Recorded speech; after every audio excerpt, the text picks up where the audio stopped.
Tol, sabihin ako, pakan ako dun sa kanto. Nakatambay dun. Wala naman ako ginagawa. Napabili lang sa tindahan. Bigla ako inapakan. Mga tambay dun sa kanto. Hindi ko nga, ang problema nila eh. Gagawa mga yan ah. Wala nang respeto mga yan ah. Hindi na ako ginagalang dito. Hindi pa nila alam, hawak ko to. Ha?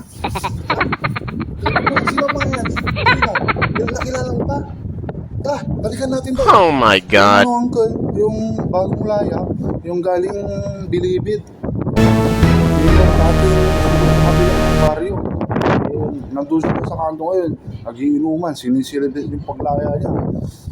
Wala yung ba naman, uncle? Sinabi pa niya na kahit ba sana kung magsumbong, wala doon siya nakakakutan.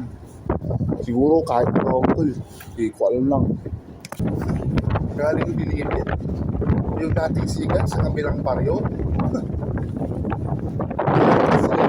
Kahit siguro siya pa yan. Ha? Kahit sino pa. Kahit sino pa yan. Pagkakang mo ha. Wala kang ginagawa.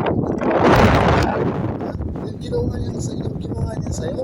Hindi ko pa nalapasin yan.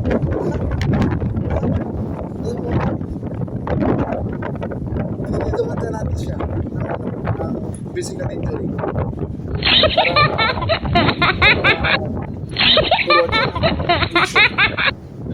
Didimanda natin.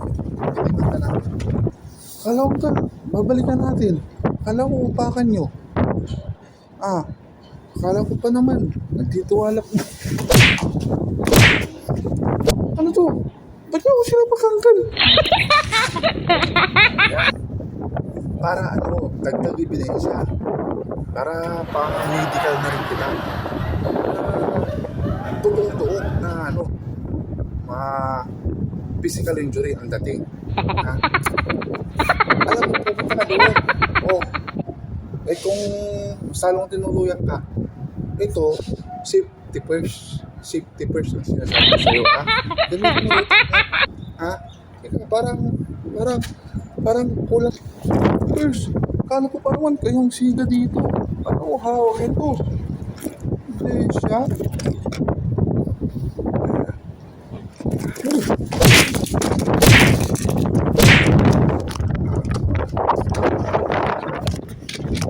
Aray ko, ba't ganun?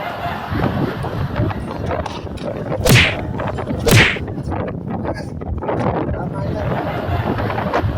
Please. Evidence na yan. Talaga mo. Physical injury yan. Wala. Tayo sa ano? Police station. Gagawin natin yan. Huwag na. Uwi na lang ako. Nalalaman pa ko yung siga kayo dito. Ako yung lugar dito. Iwan ka lang. Alam mo, sa panahon na ngayon, mahirap ng siga. Ha? Yan ang tanda mo. Safety first.